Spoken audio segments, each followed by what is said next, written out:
বলছে 100 টাকায় ছাড় কত টাকা? 10 টাকা। কি বলছে? 100 টাকায় ছাড় হচ্ছে 10 টাকা, তাহলে 50 টাকায় ছাড় কত টাকা হবে?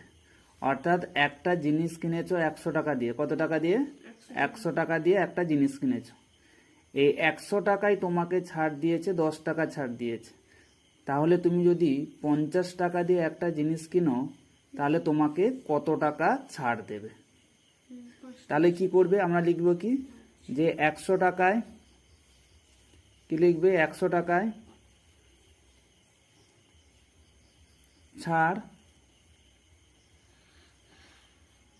কত টাকা? 10 টাকা লিখবে। তাহলে কি হলো? 100 টাকায় ছাড় কত টাকা? 10 টাকা হচ্ছে 100 টাকায় ছাড়। কি বললাম? 100 টাকায় 10 টাকা ছাড়। তাহলে 1 টাকায় ছাড়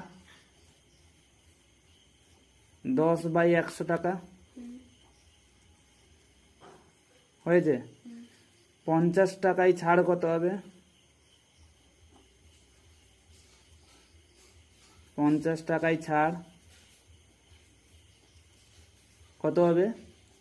10/100 গুণা 50 টাকা হয়েছে। এরপরে কি করব? বলো, এরপরে কি করব? কাটাকুটি করতে হবে। তাহলে এখানে 10 10 এ 100 কত? 10 10 এ 100, 10 5 এ 50 সমান 5 টাকা লিখবে। অতএব 50 টাকায় 50 টাকায় ছাড় 5 টাকা।